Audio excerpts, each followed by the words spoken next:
Deixa o Espírito Santo te tocar. Aleluia, Jesus. Obrigada, Jesus, por tudo.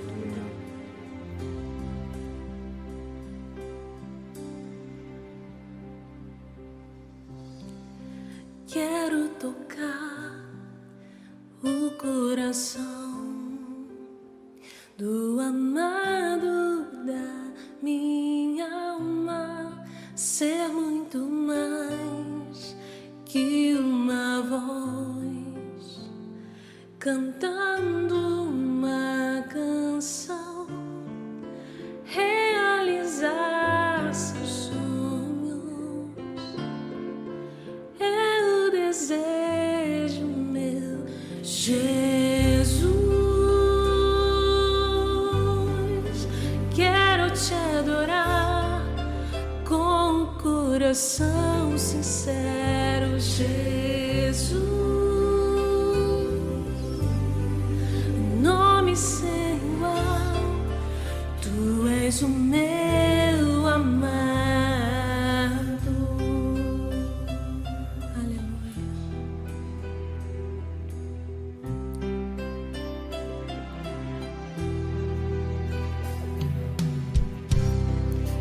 Quero tocar o coração do amado da minha alma, ser muito mais que uma voz cantando uma canção, realizar seus sonhos é o desejo meu, Jesus. Quero te adorar com o coração sincero, Jesus. Nome sem igual, tu és o meu amado.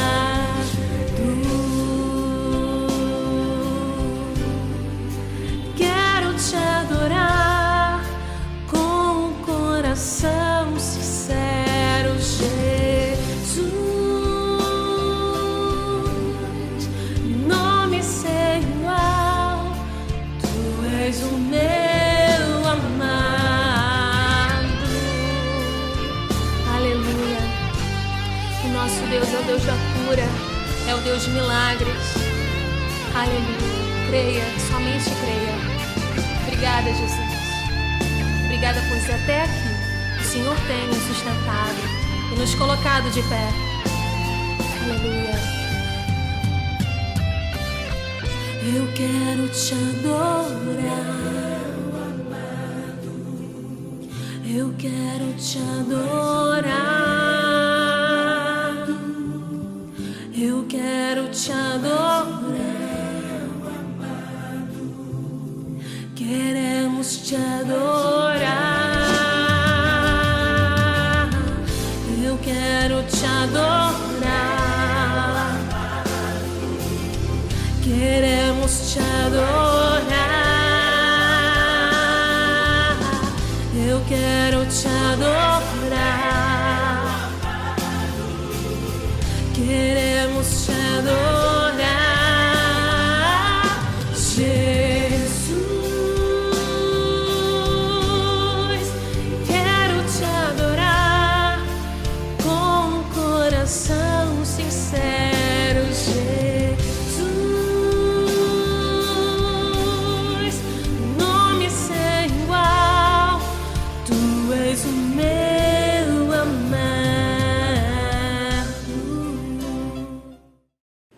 Graça e paz, hoje é quarta-feira e estaremos dando início a mais um estudo bíblico que tem como tema sábado ou domingo. Qual é o dia do Senhor? Mas antes, vamos fechar os olhos. Fecha os olhos, vamos orar.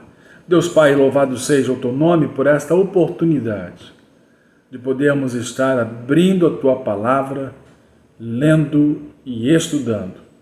Ilumina, Senhor, o coração dos teus servos. Em nome de Jesus. Amém. Sábado e domingo, qual é o dia do Senhor? Normalmente, quando estamos estudando o quarto mandamento, alguém sempre pergunta: quem está certo? Os adventistas, que indicam o sábado como o dia que ainda deveríamos estar observando, ou a teologia da reforma apresentada na Confissão de Fé de Westminster e em outras confissões que encontra provas históricas da guarda do domingo. Eu queria falar rapidamente sobre alguns mitos. É verdade, existem alguns mitos com relação a esse assunto.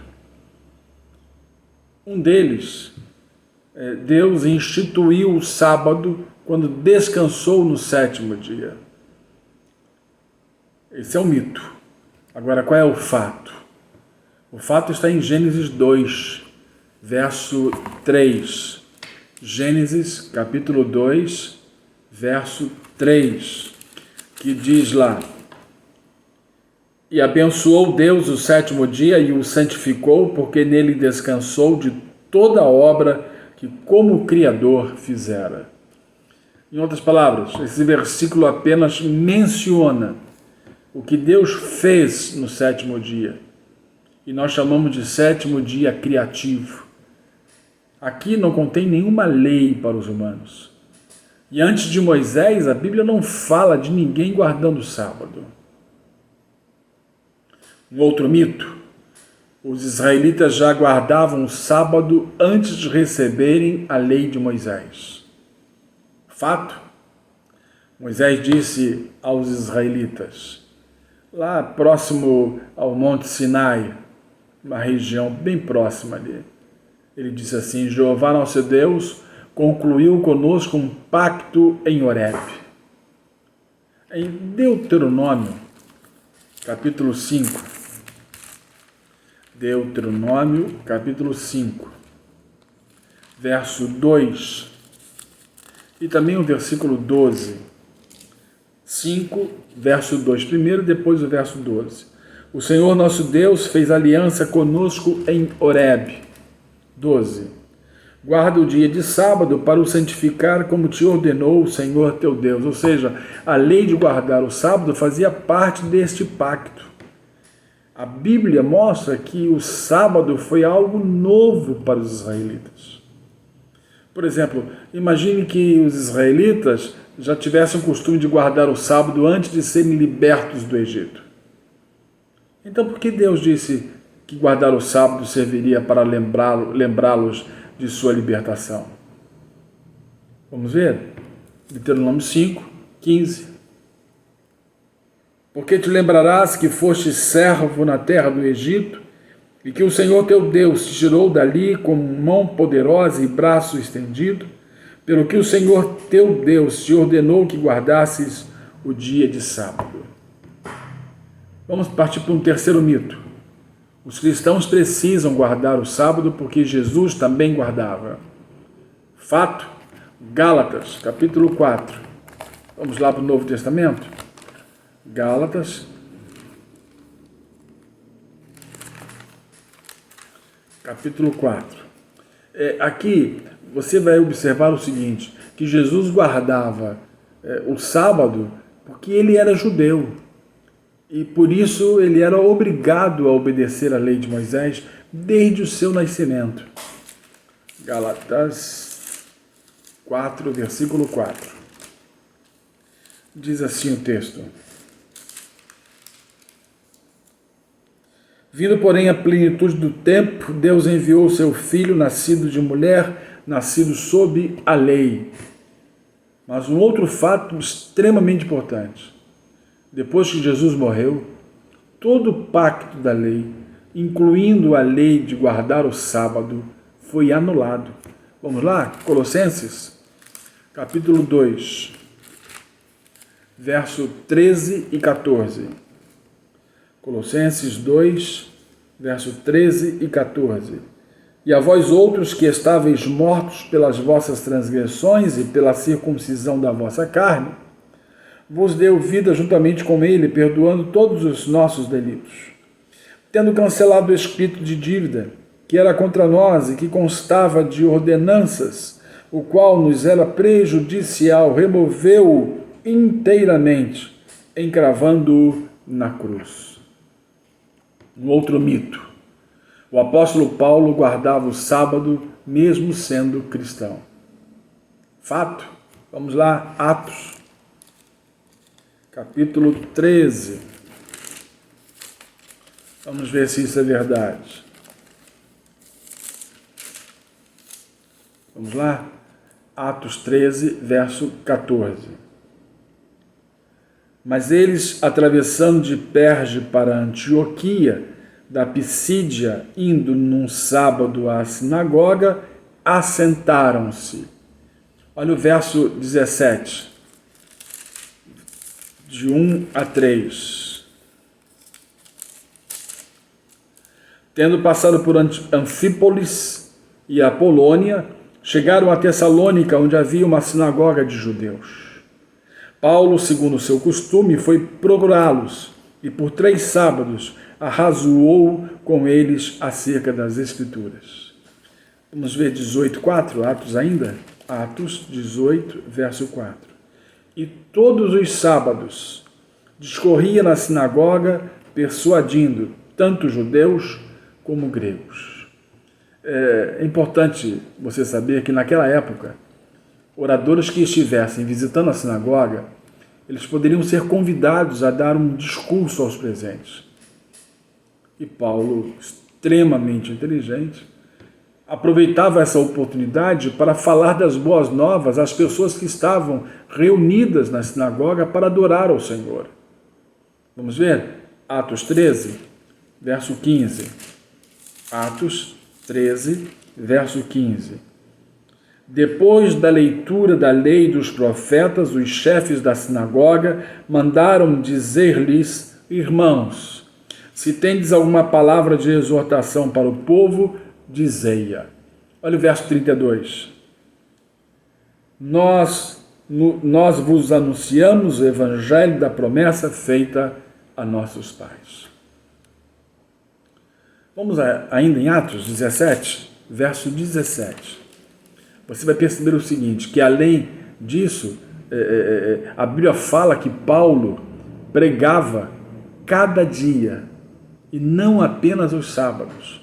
Ele pregava todos os dias. Atos 17, versículo 17. Por isso, dissertava na sinagoga entre os judeus e os gentios piedosos. Também na praça todos os dias, entre os que se encontravam ali. Qual então é o dia correto? Sábado ou domingo? E aí, fundamentando biblicamente a questão, nós podemos afirmar o seguinte, que os principais eventos da era cristã ocorreram no domingo. Vamos ver João 20? João, capítulo 20, verso 1. João 20, verso 1. Diz o texto. No primeiro dia da semana, Maria Madalena foi ao sepulcro de madrugada, sendo ainda escuro, e viu que a pedra estava revolvida. Ou seja, elas perceberam que Jesus não estava mais ali, ou seja, Jesus ressuscitou. Ele ressuscitou no domingo. Vamos ver o 26, verso 26? João 20, 26. Passados 8 dias, estavam numa outra vez ali reunidos seus discípulos e Tomé com eles. Estando as portas trancadas, veio Jesus, pôs-se no meio e disse-lhes: paz seja convosco. Vamos lá para Levíticos 23.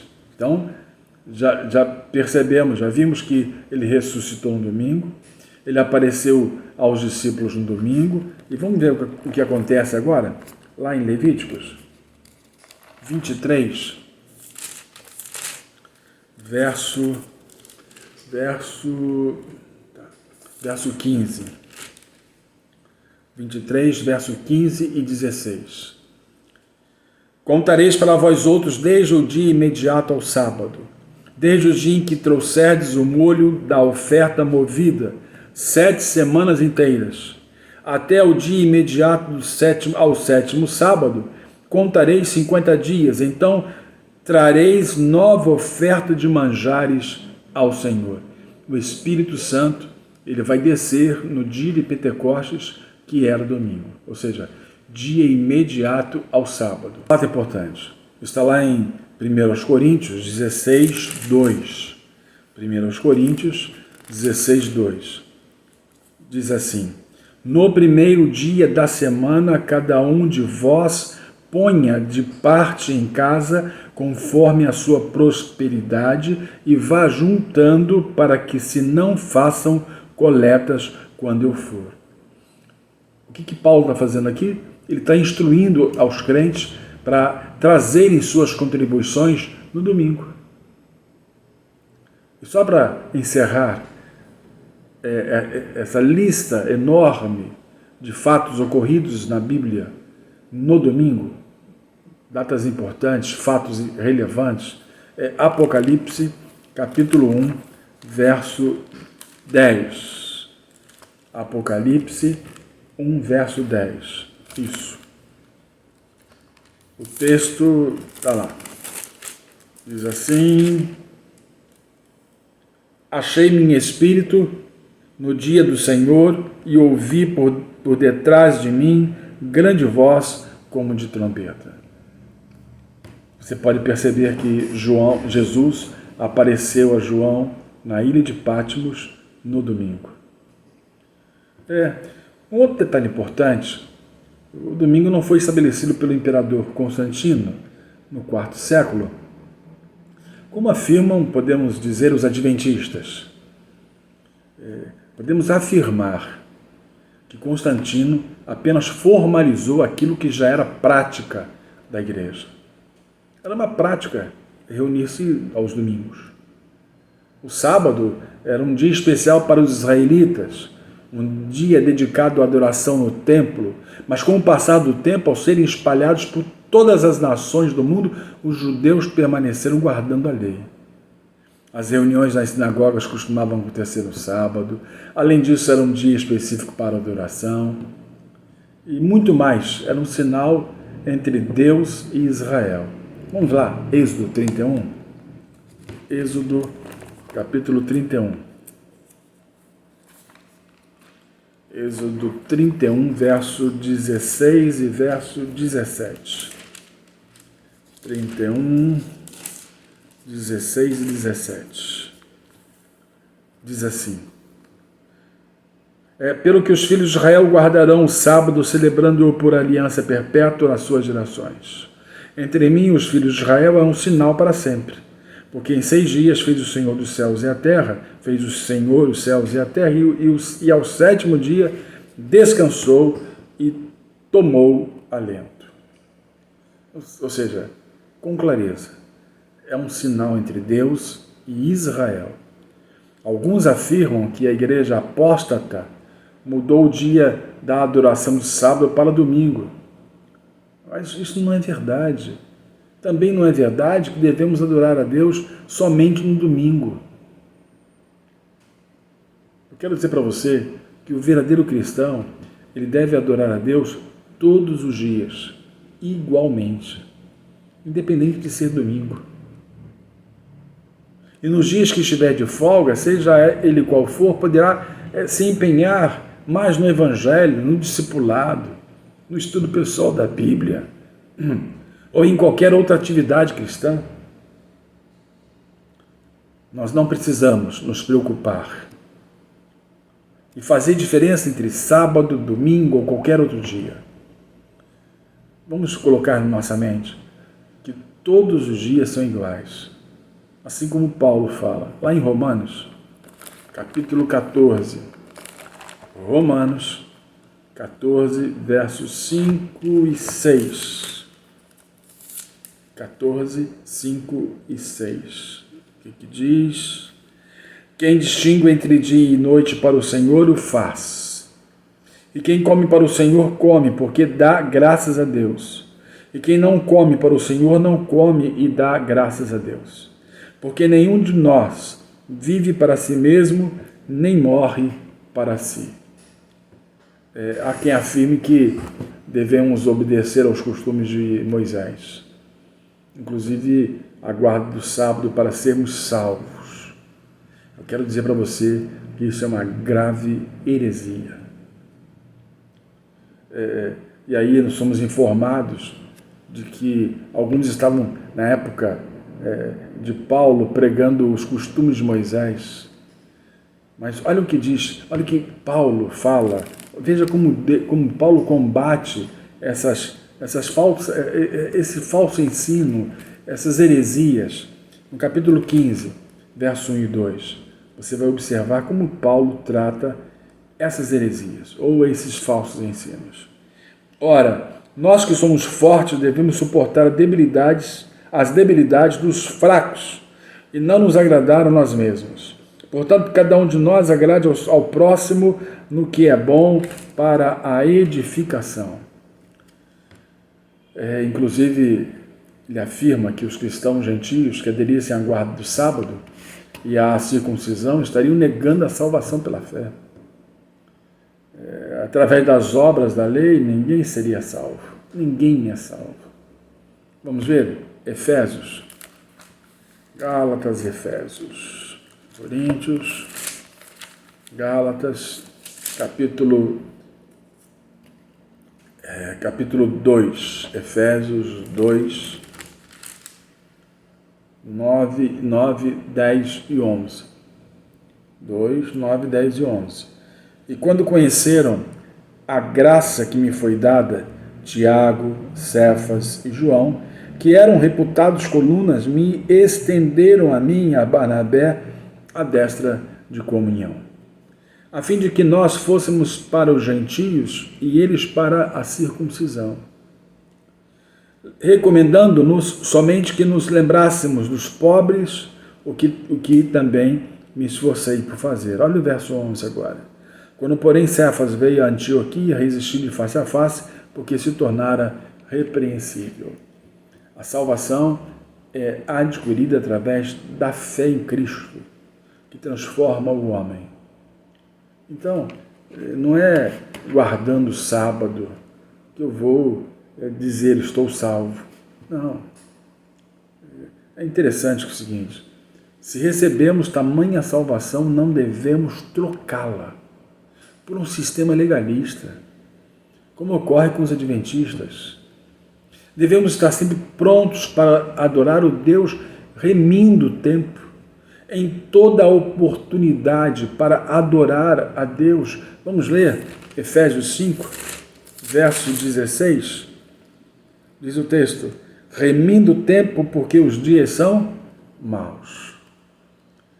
Eu quero destacar aqui o seguinte, que a nossa convicção de que o chamado à adoração, desejo de estar cultuando ao Senhor e descansar nas nossas atividades diárias, por intermédio de um envolvimento com as atividades da igreja no domingo, encontra base bíblica, assim como também base histórica. Mas há uma discussão interessante, sobre se é pecado trabalhar no domingo. Eu entendo que não é pecado trabalhar no domingo, mas é importante reservar esse dia para o descanso e a adoração ao Senhor. Ter um dia de descanso durante a semana é muito importante e deve ser prioridade nossa. Deus constituiu o dia da semana, ou seja, o dia de descanso, para o nosso bem. Você pode trabalhar no domingo, mas não é a melhor solução. Cuidado. Se puder, não trabalhe aos domingos. É claro que em alguns empregos é preciso trabalhar no domingo, mas se você puder, guarde o domingo para descansar.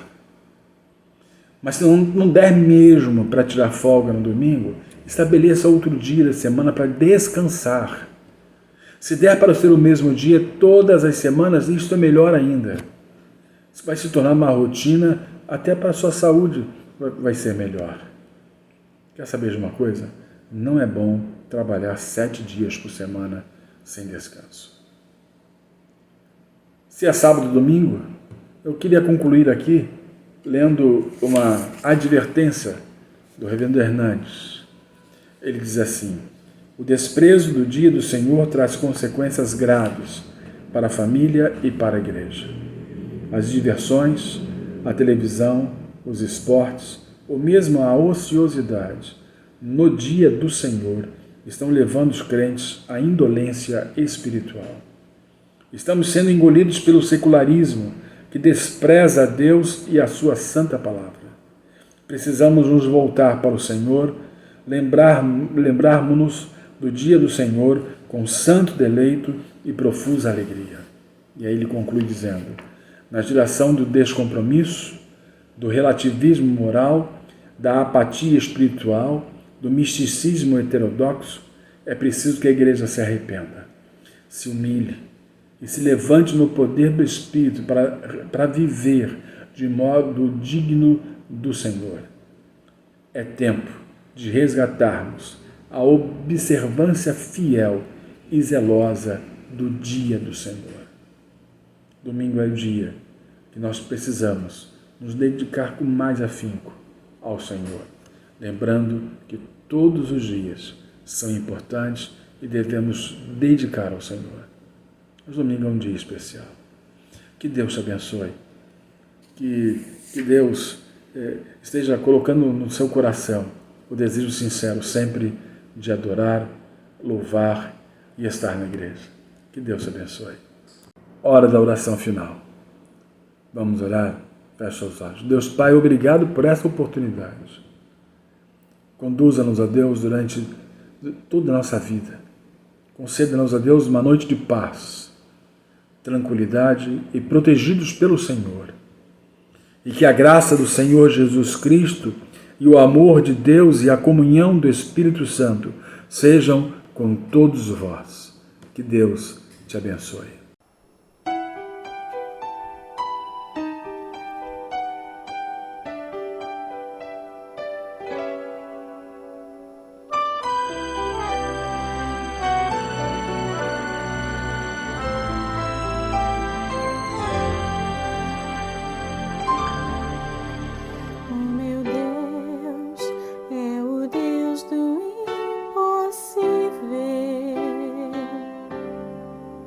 Jeová Jireh, o grande El Shaddai,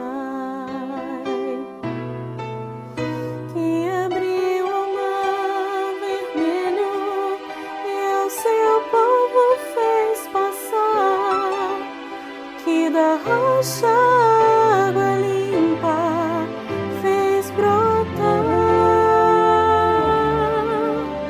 Oh meu Deus, é o Deus do impossível,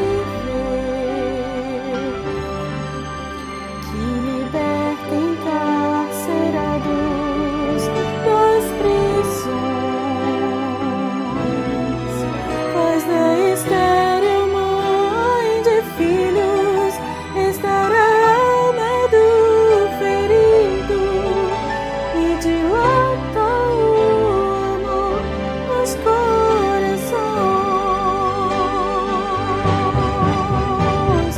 que dá vista aos cegos, que aos surdos